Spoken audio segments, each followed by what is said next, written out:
யோபு 12ஆம் அதிகாரம். யோபு பிரதியுத்தரமாக, ஆம், நீங்களே ஞானமுள்ள ஜனங்கள், உங்களுடனே ஞானம் சாகும். உங்களைப் போல எனக்கும் புத்தியுண்டு, உங்களிலும் நான் தாழ்ந்தவன் அல்ல. இப்படிப்பட்டவைகளை அறியாதவன் யார்? என் சிநேகிதரால் நான் நிந்திக்கப்பட்டு தேவனை நோக்கி பிரார்த்திப்பேன். அவர் எனக்கு மறு உத்தரவு அருளுவார். உத்தமனாகிய நீதிமான் பரியாசம் பண்ணப்படுகிறான். ஆபத்துக்குள்ளானவன் சுகமாயிருக்கிறவனுடைய நினைவில் இகழ்ச்சி அடைகிறான். காலிடறினவர்களுக்கு இது நேரிடும். கள்ளருடைய கூடாரங்களில் செல்வம் உண்டு. தேவனை கோபப்படுத்துகிறவர்களுக்கு சாங்கோபாங்கம் உண்டு. அவர்கள் கையிலே தேவன் கொண்டு வந்து கொடுக்கிறார். இப்போதும் நீ மிருகங்களை கேட்டுப்பார், அவைகள் உனக்கு போதிக்கும். ஆகாயத்து பறவைகளை கேள், அவைகள் உனக்கு அறிவிக்கும். அல்லது பூமியை விசாரித்து கேள், அது உனக்கு உபதேசிக்கும். சமுத்திரத்தின் மச்சங்களை கேள், அவைகள் உனக்கு விவரிக்கும். கர்த்தருடைய கரம் இதை செய்ததென்று இவைகளெல்லாவற்றினாலும் அறியாதவன் யார்?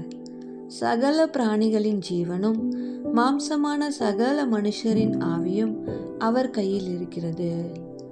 வாயானது போஜனத்தை ருசி பார்க்கிறது போல, செவியானது வார்த்தைகளை சோதித்து பார்க்கிறதல்லவா? முதியோரிடத்தில் ஞானமும் வயது சென்றவர்களிடத்தில் புத்தியும் இருக்குமே. அவரிடத்தில் ஞானமும் வல்லமையும் எத்தனை அதிகமாயிருக்கும்! அவருக்குத்தான் ஆலோசனையும் புத்தியும் உண்டு. இதோ, அவர் இடித்தால் கட்ட முடியாது, அவர் மனுஷனை அடைத்தால் விடுவிக்க முடியாது.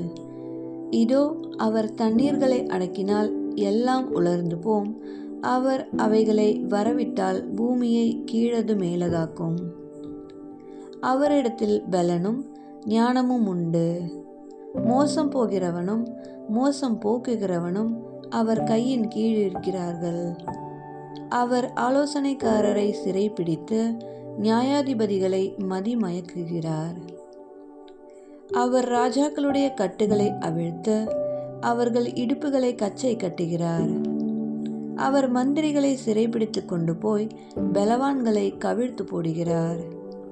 அவர் நம்பிக்கையுள்ளவர்களுடைய வாக்கை விலக்கி முதிர் வயதுள்ளவர்களின் ஆலோசனையை வாங்கி போடுகிறார். அவர் பிரபுக்களின் மேல் இகழ்ச்சி வர பண்ணுகிறார். பலவான்களின் கச்சையை தளர்ந்து போக பண்ணுகிறார்.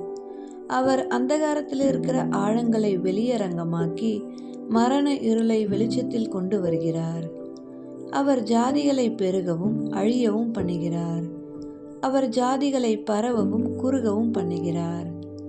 அவர் பூமியிலுள்ள ஜனத்தினுடைய அதிபதிகளின் நெஞ்சை அகற்றி போட்டு அவர்களை வழியில்லாத அந்தரத்திலே அலைய பண்ணுகிறார்.